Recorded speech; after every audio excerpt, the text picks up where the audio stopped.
préoccupé par rapport à tout ce qui se passe, la situation au Congo, il faut connaître depuis un certain temps, mais jusque-là, MONUSCO a atteint l'objectif n'a été.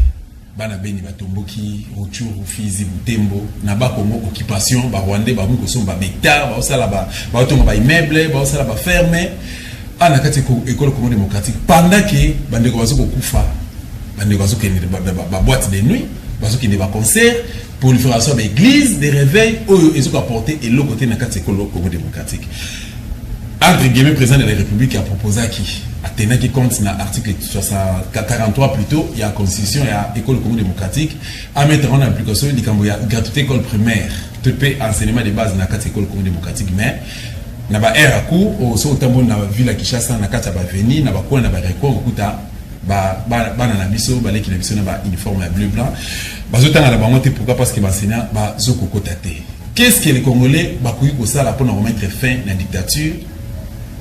Incompétence, il y a du pouvoir, injustice, impunité, toute une occupation, ils sont préoccupés Congo démocratique. Martin Fayulu m'a dit, il a été élu démocratiquement, et pas un peuple congolais, mais volonté à peuple et sévérité, tout pays qui n'a application de pourquoi parce que CENI stabilisé, Cour constitutionnelle stabilisé, et au jour d'aujourd'hui, Martin Fayulu a salaki mariage. Dans la population, Kassi, il a fini par céder. En proposant une sortie de crise. Sortie de crise, à Nini, tu vois, on a 4 émissions au niveau politique à l'élo. On a pu se nommer, fidèle à l'émission Les Valeurs RDC, et partout à travers le monde, bien sûr. Ngaï aime les serviteurs Nabino, on a toujours ma recherche pour nous repérer Sabino, offrir Bino.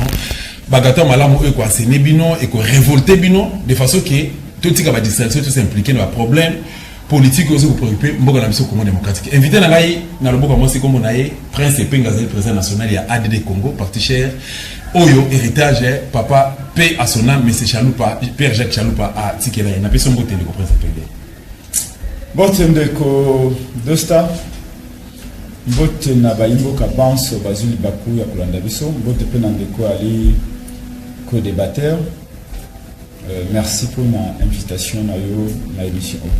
Voilà, nous avons moi si on va plutôt Nazalina ndeko Médard, Azali cadre na IDPS le peuple parti Cheria Valentin Mubaki. Ndeko na peso mbote pe boye na. Na zongi simbote na mopanzi sango dosta na PCP mbote na balandi na biso ya émission oyo tout le monde a dit na Azali na sengo comme on a ndeko ngai na loboko na ngai ya mwasi na lenge na émission lelo mbote mingi. Voilà, tout s'est supporté pendant toute l'émission 45 minutes aux en moto mais un peu solo là tout ça c'est vendé oiseaux là d'abisso va comprendre vrai problème à Congo et à la est-ce que ça a problème il y a crise de légitimité tout problème occupation qu'est-ce qu'il faut faire pour la concilier ça et puis MONUSCO a Kendeto Atikal tu peux sa chance et pas à Chilombo na mariage à na FCC ou encore va continuer à demeurer ne comprend c'est pengue na beni moto peli balobi il faut MONUSCO à Kende. Et puis, na moya lelo, na partie est wana, bande kozo continue kokufa. Lecture les années du peuple bande kozo bako retenir ni na par na yo. Merci Deko. Biso na kati ya lingomba na biso ADD Congo, na kati ya Lamuka, tukanisi ete na maimatali est ya Congo, esengeli ba Congolais banso totelema to lamukaki tozana lamuka tozali ya kolamuka mesiko lamuki moto alamuki nde azalaka na mziri ya ko agir solution à est ekoya na nzela ya MONUSCO te solution à est ekoya na nzela ya ba Congolais kaka Congolais nde ya ko libérer Congolais kaka Congolais nde akokufa pona Congolais mususu tokoki kokanisa te ba soldats belges ba soldats français to ba soldats américains bakoya kokufa po ete kimia ekota na est d'ailleurs ce qu'on remarqué MONUSCO wana utaba na Congo ba soldats français bazalaka te ba soldats belges bazalaka te soldats britanniques bazalaka te bato wana balinga bomo na bahotel mamingi ke makambo tali Afrika balobaka etali bino moko yango moni surtout na est ya mboka na biso komona batindeli bino ba Bangladeshi batindeli bino ba Afghan na kati wana batindeli bino ba Marocain to ba Sénégalais ah mais du moins bazala préparé parce que bazala militaire voilà. Très bien préparé pour vous dire combien pourrait un Belge ne va pas pourquoi il viendra verser son sang pour sauver les Béni ou sauver Butembo. Depuis Baya, batindela biso ka ba militaire ba pays à tiers monde wana. Donc de deux, je continue à insister que la MONUSCO n'a pas vocation à s'interniser dans le Congo. Bah bien ils ont une mission et chaque mission a une fin. Tango bande konabso a beni baza ko insister que MONUSCO a que la bazali na raison. Prince Penge nazali moko ya baye ba marchand, je crois en 2014 déjà. 2004 ou 2014, je crois 2014. Non, c'est 2004. On a un départ. Je crois 2004. Tango Mutebusi a Zouaka Bukavu, je crois 2004, non 2004, oui. 2004. Tango Mutebusi a Zouaka Bukavu, ala bato ba marchakana, wana to bimina kingaba to koti to buki porte ya MONUSCO ba ina mamandoki ya kosakanate ba ko beta musika wana pona koloba. Mutebusi a Zouaka Bukavu, MONUSCO azali wana, bazali komona ba ko sala lokoto. Bref, rôle il y a liboso ya ko protéger ba Congolais. Rôle il y a ko sécuriser intégrité du territoire national. Ils allaient rôle régalien. Ils allaient pouvoir moko régalien où ils allaient reconnu avant tout na ba forces armées nationales congolaises. Armée na biso de Sengeli et Tiakima na est. De Sengeli et traquer bato iwana. Armée na biso de Sengeli et veiller sur chaque porte, chaque fenêtre, chaque maison, il y a chaque Congolais, il y a Beni, il y a Butembo, il y a Goma. MONUSCO a une force d'appui. Voyez-vous? Alors, ce qui est l'autre, MONUSCO a protégé les Congolais, alliés, place et la force armée nationale. Alors là, c'est qu'on ne connaît pas, on ne sait pas ce que c'est qu'un État, c'est que tout est à tel comme côté. Oui, Général de Gaulle a qualifié les Nations Unies comme un machin. Donc tu peux en bon les anga kombo au côté mukumba pour protéger les Congolais na bon les anga kombo donc pour la construction la MONUSCO doit partir mais bien avant qu'elle parte to lingina no bati que la biso ba documentation nyos ba to yona ba sali 20 ans na Congo ba yebi ba sekele et belé ba s'impliquer ba trafic et belé. Il faut voir que la biso tout ça a quand même une espèce de remise avec qu'on nous donne la situation générale sur le plan sécuritaire, il y a Est et Amboka en particulier. Comment ils ont géré cela? Pour éviter de répéter, passer na biso, l'obé koya kuna. Mais deuxièmement, ici sur plutôt troisièmement pour nous chuter par là. Que les lois à frontière, mon biso na président élu Martin Fayulu. Nous avions une vision. Parce que tant qu'on va faire une élection, on va faire un projet. Et projet à président élu Martin Fayulu est clair. Alors bagi to komema basala ina biso awa ka konkolo to tia on a beni mais avant go tia ka ko na beni to ko sala été soldat dignité na ye ezonga. Obi tango Kabila awa ndeko soldat za na front na mwasi na ye. Ponda ko vendre réalité batindi soldat na front ba memele na mwasi na ye akenda Goma kuna. Soldat za ko bunda tumba na est kuna na Butembo kuna. Mais moi, je suis à l'hôpital, je maquillé Zangiye. Soldat n'a pas travaillé, madame Olengeli. Soldat n'a pas fait ration naïe. Ils ont détourné, parce que Kuta mona wenze. Il y a Goma, va côté ta. Mbisi batinda qui soldat pas collé en fond. Ba ko mona ba côté ka mona wenze. Pour ba généraux ba complice. Les autres moni Félix Azui, John Numbi, atindie na est à lobby a renforcer ba salai ba aller kuna. Azutango fort, atindie kuna. Moi, j'ai eu à rencontrer un général dont je vais taire le nom ici, quelque part ici, à l'époque, avec moi, Namboka, Pierre-Jacques Chaloupa. Oui. Général Nazaki a mis à mon Namboka, Pierre-Jacques Chaloupa. Oui. Mais général Nazaki, stupéfait à comment on a été. Tango fort, Azaki cité, dans le rapport à MONUSCO, le Kola Baye, Bate Kamando qui a Congo, et pas à Barebel à 1,23. Oui, Tango fort. Rapport à MONUSCO, et Bimaka, il y a maintenant, je crois, je vais dire 5 ans ou 4 ans, qu'il aurait vendu les armes à la rébellion de 1,23. ateki mandoki ya Congo esomami na mbongo ya Congo na motoki ya bana Congo azui mandoki wana akei na ngo na Goma atekeli M23 rébellion e bana combattre bana ya Congo atekeli bango mandoki ya Congo po bango M23 ba ko boma bana ya Congo na mandoki na bango moko. Est-ce que tu te racontes? Et Kabila azui mokano a suspendre ya pour des raisons d'enquête et quelques mois après bazui tango fort ba lever suspension na ye sans aucune raison. Merci beaucoup. Comme Ezalaki Azaki cité, on aurait voulu que le rapport il y a banquette dans le Syrie. Peuple a quand même qu'est-ce qui s'est passé. Donc pour vous dire que ce que Félix a fait faire, c'est de la haute trahison. Il ne fait qu'exécuter agenda au Kabila articulé. Félix se vend de trahison en trahison. Merci beaucoup. Comme la mission dans l'avocat, ça ne m'étonne pas. Mais Martin Fayulu est le véritable alternative pour la gestion Yamboka la mission. Merci beaucoup de comprendre ces peines. Nanti bande ko balandi biso ba comprendre le message de la prince Penge. Tozo ko se plaindre ba congolais, bazo ko se lamenter. À tout moment, en 2008 si je me trompe pas, assassinat Daniel Boteti, vice-président à l'Assemblée provinciale à Kinshasa, bah c'était combat gouverneur mais c'est André Kimbuta Yango. Récemment Awa, bah c'était combat à Dirkab, il y a président entre guillemets président de la République. Mais c'est Vital Kamerhe répond à détournement il y a 15 millions de dollars. Est-ce que négocier comme ça exemple avec le général Tangofor en 2012 lors de la guerre na RDC na M23 a détourné Minduki non seulement Minduki mais na ration il y a bandeko bazalaki na fond pour nous défendre drapeau ya République démocratique du Congo. Pendant que nous avons un chef d'état-major général na kati armée, nous avons un ministre de défense, nous avons un ministre de la justice, nous avons un PGR pour na dossier ba ndeko ba civil auti ko tanga wana mais ba salaka musala nene jusqu'à quand mboka na biso eko tambola kana désordre ndeko meda tozongi na ngambo na yo départ ya MONUSCO faudrait-il akende ou encore soutenir combat topé réaction ya ba ndeko na biso bazana beni to na est ya RDC. Merci mopanzi ça na zana esengo mingi ya kopesa e ya nona mutuna na yo ya liboso lobby départ ya MONUSCO. MONUSCO tango na Congo démocratique azalaki na mission ya observation.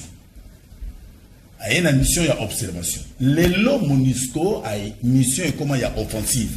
C'est-à-dire tango nyonso pona nini MONUSCO na est la République. Na est la République c'est-à-dire ba groupes armés. Nazali ko zwa mbela, peut-être ko ndakisa. Tango secrétaire général des Nations Unies ayao. Plus ou moins 200 groupes armés dans l'Est de la République.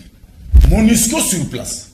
MONUSCO place Azali, la force commune, MONUSCO, Azali, quoi, ndossé la force commune. Bangonde, bazo bomba, Congolais.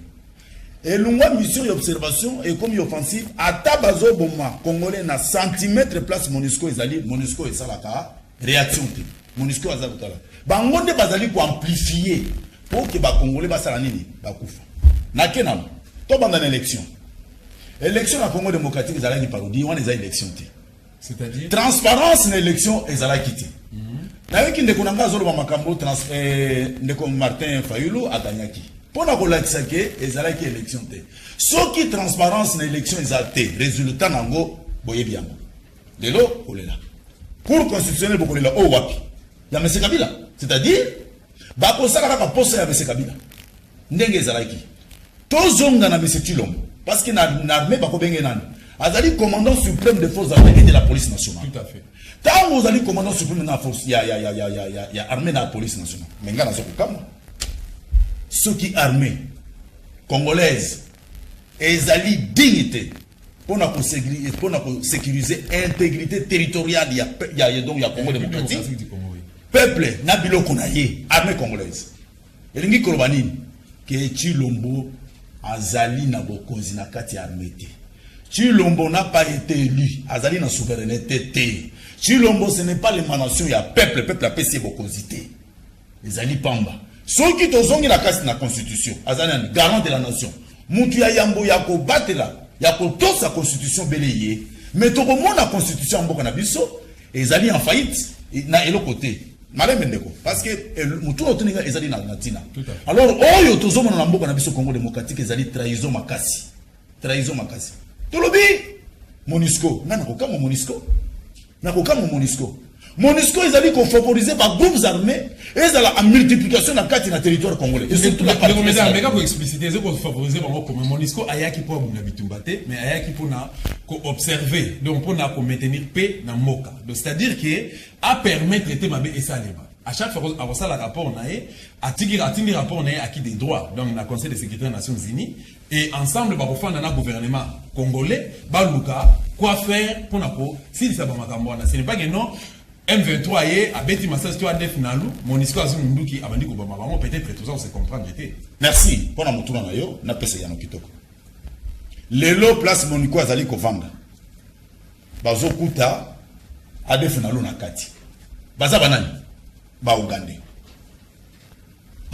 na lobby ba longwa mission ya observation longwa la mission observation comme na mission ya offensive ndenge nini ba paya oyo ba Ugandais terrain ba budi kuna ba swani kuna bango na bango ba Rwandais ba Ugandais terrain ya ko boma nde ba kota na kati na Congo démocratique en complicité na nani na MONUSCO nyo sezo salama okuta tenir za na FARDC okuta ngona ADF na elingi kolobani c'est-à-dire bato bazali ko luka était Congo démocratique surtout partie est la République et kota na kati ya balkanisation ezali MONUSCO ezali likita basali malamu à partir du Conseil de sécurité l'ONU n'existe pas pour le Congo démocratique ONU ezali pour na bato lolenge wana baya parce que même nazo ko malamu ba congolais ba nanga malamu même l'autorité oyo ya communauté internationale baza en cours na bo baza honorer bango nyos ba même na Congo démocratique likolo ya ba carrière ya mingi ya Congo démocratique ne place au bango bazo telema parce que ceux qui bazala qui sincère MONUSCO ezali soni comme on a lelo si je comprends bien lelo to kangi MONUSCO otulubaka que ezali vraiment en flagrance bazali ko boma ba congolais MONUSCO ezali ko zo ba congolais fausse commune MONUSCO mutezo boma siko MONUSCO ngo sani. Donc, pour Nayo, vous allez d'accord que MONUSCO a Tikamboka Azo. MONUSCO est tout ça tina na côté. D'accord. Yo kana to kele malem. Liki sanga mon. Na mukuse penza. Na mukuse na zolo baboyi. Peuple congolais, armée congolaise, vraiment ils a trahi. Tous en commandant suprême armée était tous allés na commandant suprême pays ya la police était. Tous allés na ndenge tous olbi que chef de l'état soi-disant azali garant de la nation congolaise. Tout moni attend la place mon côté. Parce que ceux qui ozangi ministère local il y a défense ou ministère il y a souveraineté ministère pour nous prévoir pour nous garantir bokonzina yo ozana ngote okosala nini ba poste nyonso ba fonction nyonso stratégique na kati armée na maboko ya ba Ugandais na maboko ya ba Rwandais tina na yo ezali nini tina na ezali nini marba ndekomeda président Tshisekedi Félix mais c'est Félix Tshilombo alobi que ezali ba ADF na lutte ezali ba terroriste le terrorisme et ça n'a qu'à dire école communale démocratique déjà à travers l'est de la RDCP à disposer John Numbi Nakamofort bah qui t'a CG qu'on a pour remettre fait la situation est-ce que c'est possible est-ce que réellement Togo sur le terrorisme les lions n'a qu'à RDC ndeko moni modèle ya ba bitumba ezali kolekana est ya Congo ezali bitumba oyo ba spécialiste na matière ya stratégie militaire ba benga ba guerre moko asymétrique à l'opposé à la guerre traditionnelle. Guerre traditionnelle, l'adversaire est connu. On sait que c'est le Congo se bat contre l'Ouganda. Les armées ougandaises contre l'armée rwandaise. Ou plutôt l'armée ougandaise contre l'armée congolaise. L'armée congolaise contre l'armée par exemple burundaise ou rwandaise. Là, l'adversaire est connu. On sait que c'est une armée conventionnelle. On sait comment on peut se battre avec. Mais là, guerre asymétrique, dans le sens où l'ennemi, on ne le voit pas, on l'attend. L'ennemi se déplace à tout moment. Ce n'est pas une armée qui vient avec des chars et tout ça, non. Bomi, 5, se déplacer, peut-être 200 km, donc on ne peut pas comme ça faire face avec lui. Donc, il faut qu'on réinvente, qu'on réorganise la façon de combattre les bango. Yango moni bazali ko benga bango guerre moko asymétrique. Félix a ko benga terrorisme. En réalité, est-ce qu'il a à la fois oui et à la fois non. Oui dans le sens où oui, ce sont des terroristes. Les actions pour terroriser la population. Parce que et de l'autre côté non, parce que koloba ete ezali terrorisme ezali koloba ete ngai Félix na ko sala elo côté ba mindeni ba ko sunga ngai parce que terrorisme ezali la makambo etali mokili mobimba bino ko sunga ngai na ko sala face contre terrorisme te donc ezali lokola ko se dédouaner la responsabilité. Or soit-disant chef de l'État qu'il est le rôle de Naya le bosseux les alliés à protéger. Est-ce qu'on reconnaître comment dire la responsabilité de Félix Adam au lieu de soit-disant chef de l'État? Félix n'est pas mon président. Et il ne sera jamais mon président. Mais il est quand même le président de tous les Congolais. Non, il est le président aux yeux de Kabila qu'il a nommé. Okay. Parce que Prince Penge sait pertinemment que président de la République, Motomoko na Ponokoye, président de la République, Ezali, Bana Congo, Ban, Sonde ba Ponokoye. Ezali, Oyo, a une majorité à ba voix dans ma ponomi. Yenda bimaka président. D'accord, mais Oyo, ba Poneli Bisso et pas ya. Moto Kingakati à cause de la présidence pour l'angaïté. Tout à fait. J'ai beaucoup de respect pour lui, le col à Koulout, le Bunda Naye, n'a pas le banque Félix Tshisekedi, le col à Koulout de Bundi Naye Bitumba Oyo, mais Félix Azali président pour l'angaïté. Biso Nakati à la Moka, Nakati à Dede Congo, tout qu'on reconnaît de Félix le col à Mokozamboka. Ali Mokozamboka pour la Kabila, Moto à nommer. Mais n'a pas le basco, n'a pas besoin d'avoir mon col de Kamontuan de Go. Alors, tout qu'on le bela, guerre à Est, Monisco et tout ça, mais. Tout le Baming était si objectif poursuivi par Bitumbawana Est, par assassinat à Est, par viol à Est. Finalité dans le ligne. Pour nani va théoriser la population à Est. Finalité dans il y a un ministre ici, il y a communication, il y a communication. Le bac qui a joué une interview, je crois, c'est pas ça, il y a 2 ans, 3 ans. Tant que la population à l'intérieur, on a bien du tempo, alors pour l'instant, je crois que la meilleure façon pour la population de se protéger, balongwa na ba territoire, na ba avenue na bango, na ba localité na bango, qu'ils viennent vers la ville. Est-ce que vous comprenez ça? Ils allaient la stratégie à semer la terreur. Ebola n'a pas réussi à faire fuir les Congolais. Na ba village na bango. Alors, peut-être que comme Ebola, en fait, ils ont plusieurs stratégies. Si par la maladie, on peut décimer la population de l'Est, dans le village, ils vont le faire. Si avec la maladie, les épidémies, ça ne suffit pas pour décimer, parce qu'en fait, c'est qu'éradiquer toute une population pour la petite territoire vide, le village vide, pour occuper. Si par la maladie, pour éradiquer la population, ou bien pour dissuader Bango, pour persuader Bango va quitter le village, ils vont le faire par les assassinats et les guerres. Parce que figurez-vous, mon frère, on dit que Bali Batomboki, Adef Nalou, et tout ce que vous appelez là, FDLR, tu peux t'imaginer, Bato Balobi rebelle, Banque Ezali na Beni Butembo na Ochakuna Banque Yali.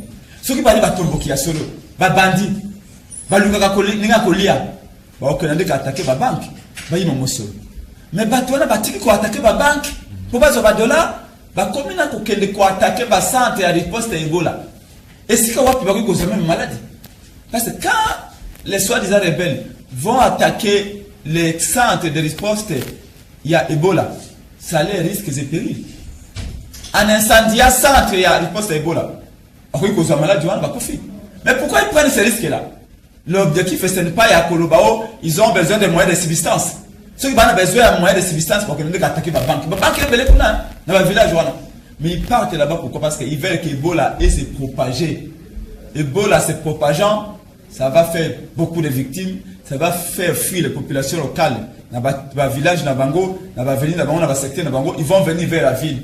Et en venant vers la ville, ils vont déserter ces territoires et les Rwandais vont venir occuper ces territoires-là, ces villages-là. C'est ça la stratégie. Et en jeu, il y a guerre à Est, c'est pourquoi le Bango est allé. Et ça, comment pas au-delà du Congo. Au-delà du Congo, même les Occidentaux sont complices de cette affaire-là. Alors, d'où viendra la solution? La solution, c'est ce que nous avions dit. Moi, j'ai toujours dit au sein de l'ADD Congo, notre parti, Pierre-Jacques Chaloupa, s'il faut construire un mur le long des frontières entre les Congo, le Rwanda et le Burundi, nous allons le faire. Pourquoi Israël a sali entre Bango et Palestine? C'est pour sécuriser les Israéliens. Tout à fait. Pourquoi les États-Unis sont en train de faire ça entre eux et le Mexique? C'est pour sécuriser les Américains. Pourquoi nous, on ne le fera pas? Ce qui est vrai, comme intellectuels, comme des hommes d'État que nous sommes, le Rwanda restera un pays voisin jusqu'à la fin du monde, s'il y aura bien une fin.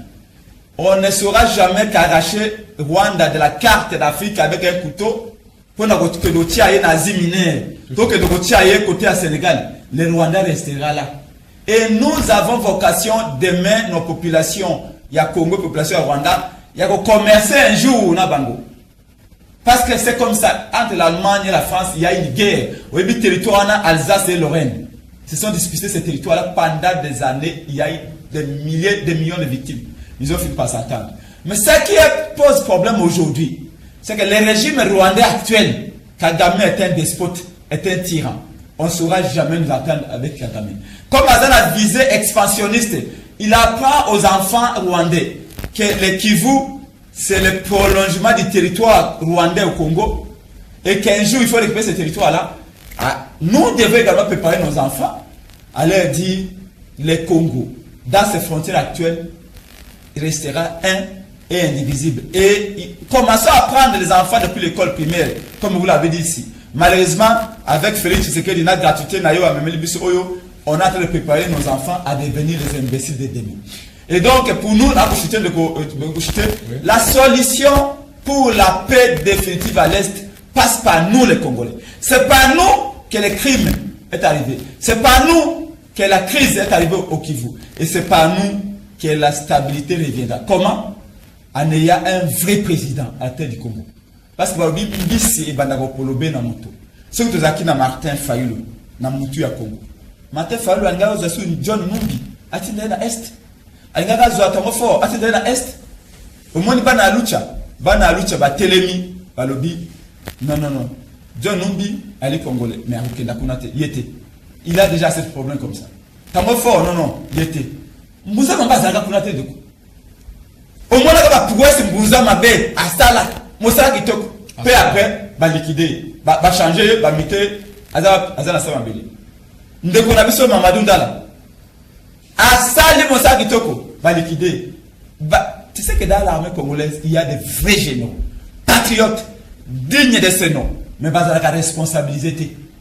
Moutoko Benga président, Félix, Tangoye. Ayebite que les généraux sont beaucoup. Ayebite que les soldats, mais la véritable guerrier, les soldats, Bazali toujours le chômage, la côté de Makolo. Alors que sa moyenne armée congolaise, que Makime a solo, Nakacha Est, Ezali Moniscoté, Ezali armée congolaise, armée congolaise, parce que armée mon côté, c'est qu'on gagne guerre. Ce qui peut placer n'a été. Merci beaucoup. Negomedar, Chilombo, alors qui est problème à Est, à Ozango, le problème n'est personnel. À l'oba qui a promis qui même a rassuré bande de commission à Est, à cause de la Kije. Donc il y a moi qui négocie, à négocier na Goma pour mettre fin à l'exercice de la Nangam Est et Mboka. C'est le disposé général Tamofort, qui général John Numbi, pour pas qu'il ne Kobundisa, bah à final ou va troubler ordre public na Ngamboya Est et Mboka Nabiso. Réaction des années. Merci. On pense ça. Et là, aussi au Mona, armée gouvernementale, groupe armé les Kango Namakasi. Armée gouvernementale, groupe armé et les Kango Namakasi. Elingi Kolobani. Elingi Kolobake, Bokonzi Ezali, na Mokonzi Ambokate. Aza, il n'a pas été élu. Et puis armé, parce que le lot, ils ont bombarder. Ceux qui ont le terrorisme, ce n'est pas du terrorisme. Awa li kambo ezali komona na poisson na misu ya bali koluka Congo démocratique eteni wana kuna ekoma. Parce que balobi influence ya ba Rwandais, influence ya ba Ougandais. Chilomba za neloko koloba na katite. D'où armée na biso. Est-ce que personnel militaire des angi pour nos causes logistique à Kitoko, ko sombela ngo logistique à Kitoko ko tia sur le terrain. Et ko ça la combien de temps? Et que ça a combien de temps? Pour nous bien na batuno sowana. Mamadou ndala to monaki yango. Asala kini. Hein? Eloko ni nezangaki. Eza eloko ya pamba nazoro ba malamu. Lokola azangi nazoro ba bien. Azali commandant suprême ya armée te na ya la police te. Lokola, il n'a pas été élu. C'était une nomination. Il est dans l'obéissance. Naba Corne. Malembe. Obéissance. Sa leçon et pas Corneille Nanga. Structure Est-ce que vous avez leçon la Cour constitutionnelle? Bango Nyonso. C'est quand Bango Nyonso. Il y a pour confirmer, tu peux certifier pouvoir. Il y a M. Chilo. Certifié, c'est-à-dire à l'obéissance de M. Kabila. Wana yo mto lobby. Ngai muto na zolo bango. La nanga malamu. Parce que likambo yo na kanisi ozo monango likambo. Yo ndeko Mopanzi Sango tango ozo loba likambo ina yo ki yango moi nkele ya kozongisa ta ya nango. Parce que ezali moi pas simi mpona moko na biso Congo démocratique. Makambo lokola oyo na armée na biso. John Numbi na tango fo. Lelo na est. Bana musala ya Kabila, c'est-à-dire ba ke ko amplifier ADF na lo. Est-ce que John Numbi a koki ko la résistance d'abord résistance à nini? Mission ya Kabila. Pour na nini? Pour accéder Congo kitoko, bakota kitoko na Congo démocratique. C'est dans la facilité. Est-ce que John Numbi lobby azalaki policier? Le loyo John Numbi, il devient qui? Inspecteur général yala. Ça c'est quelle aventure dans ce pays-ci? Donc moko ngo bozo komisa ngo lokola kaka lisango moko boye tika to sala. John Numbi azalaki na la police. Le loyo John Numbi wapi na kati na FARDC. Boni boye. Tango oh non, botika masano wana. Parce que ba Congolais il faut toyeba. Mboka soki toyeba ngo malamu te. Yango bozo mona mboka izo sakana. Bazo sakana ngo na n'importe qui. Et peine azolo banoko. Sorti à crise à Congo démocratique. La commission initiative qui toko yo mona mboka banate mobake kobimisa pour la table ronde internationale. Ezana tina. Congo eza étaté. Congo n'a pas de frontières sécurisées. Congo est dans institution légitimité. Congo est dans armée, na police digne et intégrité territoriale ya mboka oyo te. Yango nde Congo lokolo eza étaté. Il faut to vanda les accompagnateurs de M. Kabila au processus électoral ngambo. Bango nyonso ngambo. Ngai na yebe élection oyo te. Ngai dépêche le peuple to yebi masano ya pamba wana te. Parce que nous avons des résultats aujourd'hui. Malembe. Tozana ba résultats na mondelo. Lokolo eza bongo. Tovandi, total, la communauté internationale. 3/4 ya makambezo le kala na kati ya Congo démocratique, c'est la communauté internationale. Tala batundenge bazo kufa na est de la République. Tout ce qui est préparé ici, bango. Parce que ça ko bomba na lisusuté, ba bomba na kiti. Les lois bimi na miso ba. Bino bazo charger communauté internationale à tout moment. Je vous en prie. Bazo charger communauté internationale à tout moment pendant qu'il y a une bonne partie de la population. Bazo ko soutenir Félix. Bazo ko saluer Kabila. Tout le monde bamo awa Kabila zo ko tambola lokola roi 50 véhicules na suite na ye. Félix zo ko tambola na 12 véhicules na suite na ye. Suite na ye plutôt. Tout le monde a peuple congolais population na sima bazo ko acclamer à tout moment les lots bazo ko changer communauté. Merci Nazali Nsembo mingi na mutuna wana. Tala na lobby ke élection islam ki yangote. Les loyo otumboli ngai. Les loyo retraite na bango na kisanto. Ezani Ezali nini, c'est-à-dire, au comment on a battu nyonso bazala na élection. Bango nyonso ba komisi makali parce que ils veulent préparer quoi un dialogue. Pour na mois ya janvier bako isa premier ministre na bango Ilunga. Basa le gouvernement d'union nationale avec des criminels de sang, criminels économiques, Congo to kenderango wapi. Pour Congo to kenderango wapi. Donc si je comprends bien, raison et retraite na bango na kisantu. Mais c'est ça. Pas préparer le sous à 2 minutes jusqu'à d'ici quelques temps, Kabila va revenir avec une force. Ba tout nous va kenda une élection. Likamona zolo bangande komedar mta contredire ngazati. Ba sombi bango, ils sont dans la poche de M. Kabila. Na mukuse penza, ils sont dans la poche de Zelanga Malam. Tangu table ronde internationale ko vanda. Un criminel de sang, un criminel économique, à Koko Kambasu, Satan Mboka, t'es ni mon côté, même dans la localité, même dans la secteur, même dans la territoire. Comment Mboka Oyu? Bah, criminel, nous sommes tous mon abangwa. Bango, nous sommes les lobang. Ok, dans le gouvernement, n'en parlons même pas. Oya, na députation nationale, dénominée. Oya, na Sénat, décorrompu. Mais finalement, au juste, toujours qu'il est wapi. Finalement, juste toujours qu'il est wapi. Pour Nabino, il est c'est le peuple neuf à la table qui est proposé à table ronde internationale. Ezali vivement souhaité. Ezali vivement souhaité. Table ronde internationale. Parce que, yokadam na limisa. Limisa ngai. Ceux qui baboyi, n'est soulèvement populaire, ils ont ça. Table ronde internationale, n'est soulèvement populaire, ils ont pas ça. Oui. Table ronde internationale, au volonté, on va se préparer. Banani va dans la partie prenante. Banani, classe politique et RDC. Oh là là, c'est bon bien. Bande quoi la partie prenante. tous les Congolais baoyo bakendaki élection ngambo bande kuna biso ala mukape ngambo batu nyonso bazala biso IDPS le peuple lokola tokendaki na élection te ngambo mais des natifs congolais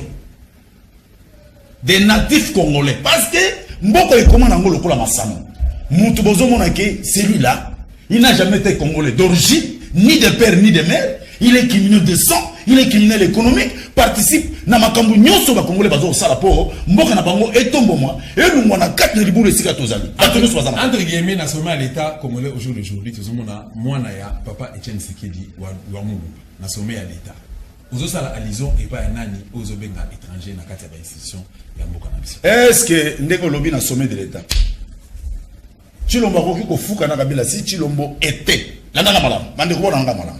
Si Chilombo était réellement élu président de la République avec une souveraineté, une émanation à peuple, la première personne qui devrait être arrêtée, c'est M. Kabila.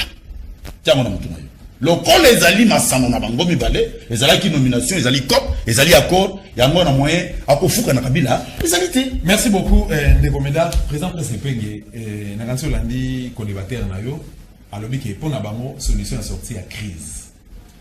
Na République démocratique du Congo, il faut qu'il y ait une table ronde internationale. Martin Fayulu m'a dit qu'il y a aussi la proposition de sortir à crise. Alors il faut qu'il y ait transition il y a 18 mois. Tout au long de la transition, on a Bapé Sabino Lamuka, institution il y a au conseil. Et puis Chilombo, Nakabila, va continuer à diriger Mboka pendant 18 mois pour organiser l'élection anticipée. N'a évité par rapport à la proposition à table ronde internationale, par rapport à la proposition à sortir de la crise, Martin Fayulu m'a dit, ma candidature aux années commentaires ni au ça. Primo, nako tia mon équipe les points c'est les îles. Non, Bapé Sabiso institution il y a au conseil. Non, c'est pas comme ça qu'on devrait dire les choses. Une institution par définition c'est presque tout ce qui est créé par l'homme, à l'opposé de ce qui existe par nature. Mais tout ce que l'homme crée non plus n'est pas une institution. Il faut quand même que les alliés comme les alliés viables, les alliés organisés. Awa Telobi, Likamboya, Telobi, il faut créer. Telobi, il faut que créer. Les institutions m'ont trouvé en mot presque sui generis. Je sais maintenant mais bien sûr, quand Balobi, les faits précèdent les droits. Et les philosophes de droit disent que le droit en réalité, c'est un ensemble de préceptes politiques rendus immuables. Donc les alliés vont constater les cambo et puis bolobi de sangani tout le solution. Et c'est à ce moment-là solution bolokiwana ça comme bien que sa forme maintenant. À attendre que nous Sen City, les amis tournent à Sen City.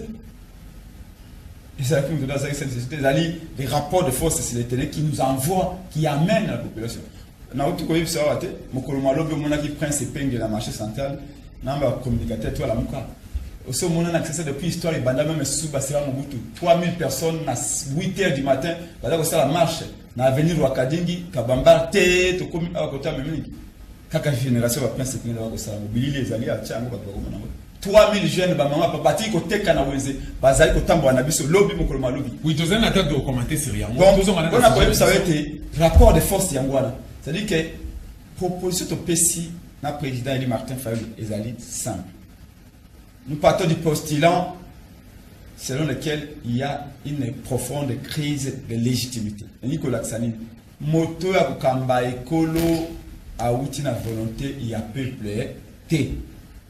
Même Maïto Kolobako na Kivu, tout commence par la volonté du peuple. Ceux qui vont respecter la volonté du peuple, Bayeye Aponi, Bakosa et la Malamu, Pambate, Moto la outé pas peuple. Akobanga asala mabe, na manda pe papese yambula mitano. Aebete ceux qui na sali mabe, ceux qui na kambi mabe, na mbula mitano et que y'a ce qu'on a peuple apesa na confiance et ce sous. Talanda qui se tozaki na mapono. Obi ki yana ba député ba te campagne te.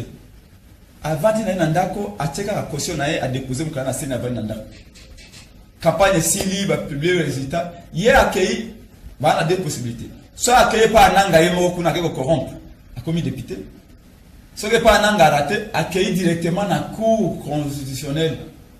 kuna ko négocier avec donc biso ba principe ngo toki campagne peut passer avec confiance nanga azu ba voix ba bité à principe ngo azu avec côté que la ngo ba maman nguba ba PV na biso et puis à fabriquer ba député na une veille publication. Ouais, maintenant député oyo ba nommé économie. Il n'a rien à foutre avec le peuple, excusez-moi l'expression, mais je dois le dire un peu comme ça pour choquer ba. Mutuana o ba nommé peuple beaucoup fanzala ni awa depuis Chilombo a commis mokonzi à Congo na nko na volonté à Kabila depuis à mois janvier de combien à mois décembre augmentation ya pia bloc à 40%. Bah ça tombe à madeso à monter comme 3000 francs lobby tant on a zalaki na venir wakading lobby tant population ko landanga wana na oki mama ko be langa prince penge awa ça comme madeso 3000 francs exact et madeso comme mukeboy à mukate et comme mukeboy wana ko lobali po bato yowana nyoso eza Félix moi pas s'occuper bien la peuplalité parce que on les a nommés donc le président Fayulu na makanisi na eza nini pour la crise des années qu'est-ce qu'il faut faire parce qu'il y a crise il faut qu'il y ait une solution arrêtons de raconter nos vies il faut qu'il y ait une solution les lots 70% va comment la poser confiance à Martin Fayulu c'est lui qui a cette posture. Merci cette envergure, cette envergure, il a proposé. Et il a proposé en toute légitimité à lobby. Je vais dire ça comme politologue en un seul mot. Ce que Kabila a touché comme économie depuis 2006, 2011, 2018, c'est parce que il a les contrôles de toutes les institutions. Et principalement, il a le contrôle de la CNI, il a le contrôle de la Cour constitutionnelle, il a le contrôle de l'armée dans la police. Et proposition de sortie de crise, il pas tata mon conseil le matin faire le simple. Tolongola ba institution wana na contrôle ya Kabila, totie ango na contrôle exclusif ya peuple. Même tant ba ko de Kabila kozonga à candidat. En réalité Kabila c'est que même ata ko fi 1000 fois, assez que 10 000 fois. Même ça a postulé 1 million de fois. À cause de la voix comment il souffle. Mais il compte si le contrôle qu'il a si la CNI, la Cour constitutionnelle. Mais ceux qui bolongo CNI, Cour constitutionnelle, armée, dans la police, dans le contrôle de la Kabila, et comme il a contrôle le peuple. Beaucoup de Kabila. Merci beaucoup. Kabila a fait des requêtes, il y a beaucoup de requêtes. Mais comme il faut laisser la tricherie, il y a beaucoup de gens qui donc, pour la biso, peuple, la proposition de sortie de crise, peuple a contrôlé l'institution Oyo, lobby. Kabila va nous contrôler et à ce moment-là, tu as une maponomie dans 18 mois. Voilà. Valentin Mouba qui a IDPS le peuple va vous proposer table réunion internationale pour nous mettre fin à la crise politique aux pays Mbokanabiso. Martin Fayulu m'a dit a proposé transition il y a 18 mois où il faut procéder d'abord dans dialogue oyo à faire na mesa moko na bandeko oyo ba mamboko na ongeza na makila au conseil 10 parce que après tout Congo dali mboka na biso faut tout gâteau défendre on peut tout la vérité pour que Congolais à comprendre qu'est-ce qui se passe un élément moi j'aimerais qu'on soit concret même les plus grands tyrans au monde il y a toujours une méthodologie à condamner d'ailleurs bobengi ba dictateur batwana makila et batwana makila peut faire une situation où toi et moi, nous n'avons même plus le temps pour nous banaliser. Mais Martin Fayulu, dans a posé une question, répondre à 15 secondes. Martin Fayulu m'a dit dans le bas qui, tu as une élection avec la machine à voter. Oui. Martin Fayulu, la dernière minute, avec la population, a simanaye. Azaki Moutaba, ok, n'a pas de parce qu'il y a qui Azoki n'a pas mais il avait dit oui à un moment donné pour na soif à la Mokonzambo, na soif à pouvoir, na soif à Chambongo, na poche naïe. Le temps où c'est la transition, il y a 18 mois. Pour organiser l'élection anticipée. Croyez-vous réellement que CENI ou IAZO va se retirer parce que IDP ça va la représenter, parce que PPR va la représenter, Fayulu va proclamer président de la République, même à 82 millions de Congolais. Mais c'est là où je comprends qu'il faut qu'il y ait un peu plus de réflexion et d'intelligence dans l'analyse. Le président Martin Fayulu vous dit que Sengelito Kende n'a pas élection anticipée. Mais il y a un préalable, ou il y a des préalables. Yamboto Kenda na maponomi dans 18 mois pour na balobi quand vous faites les choses de la même manière dans les mêmes conditions vous obtiendrez les mêmes résultats. Le cas là Martin Fayulu to kena élection à 6K dans 18 mois alors pour tout déboucher dans le même résultat avant comme préalable Tolongo la contrôle, il y a bien institution, après la démocratie, on a Kabila. Totier a la contrôle exclusif, il y a peuple. C'est là où il y aura différents signes de résultats. C'est que Martin Fayulu modifie déjà. Est-ce que vous assurez que Chilombo, Joseph Kababako, agréé c'est très important.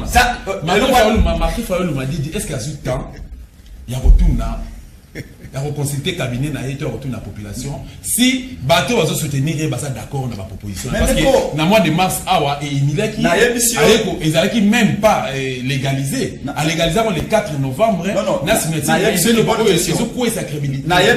non, crédibilité, sauf que c'est lui qui n'a pas compris. Martin Fayulu, la seule personne qui peut dire au peuple sortez. Et puis Babimi, c'est Martin Fayulu. Merci beaucoup. Et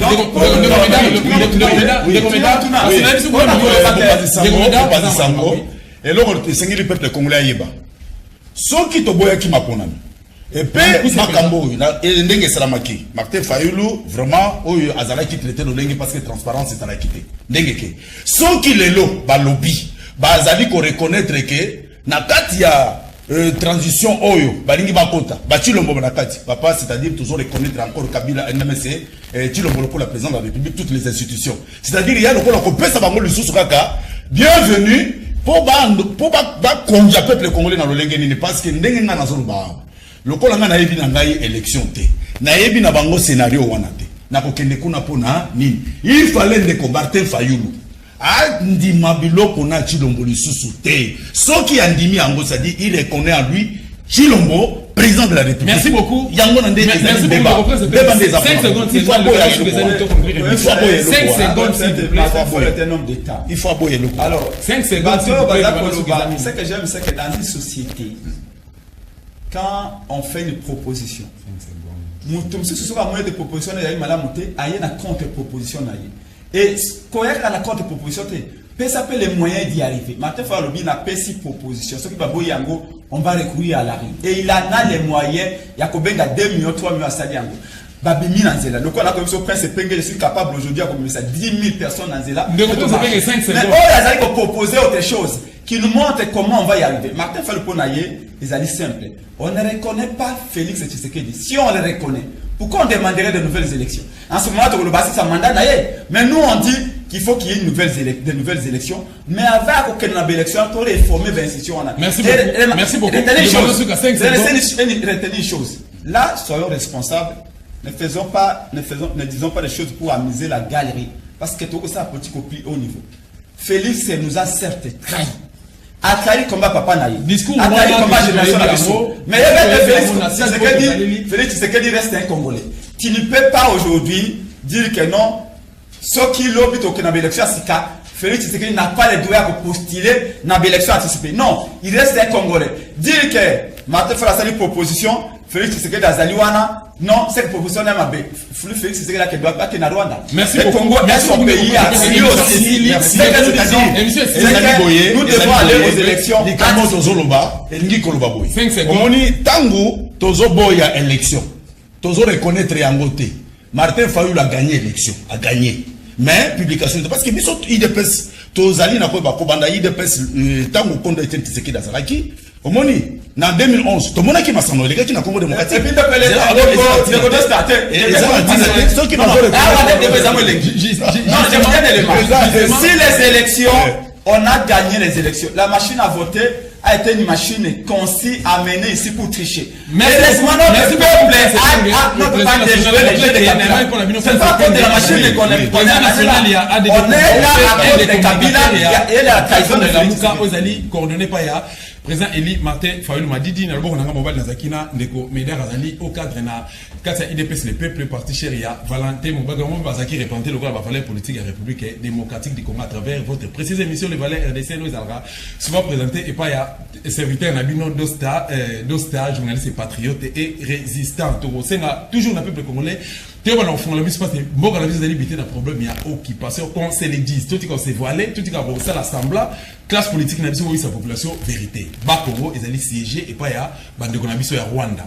Et bande, nous n'en parlons pas, parti Est, n'en parlons pas, les deux Kassai, n'en parlons pas, président de la République, Azali Kassaïen, bien que azali illégitime azali kasayen et sengeli azwa courage à défendre Mokanaye parce que Mokanaye finalement est coach là ceux qui te font mais je te peux toujours attirer attention il y a présent Eli Martin Fayulu Madidi et sengeli ozala responsable il y a engagement na yo tant on lobby que ozali présent Eli ba proposition au ça là consulter population et puis créer bureau stratégique pour défendre position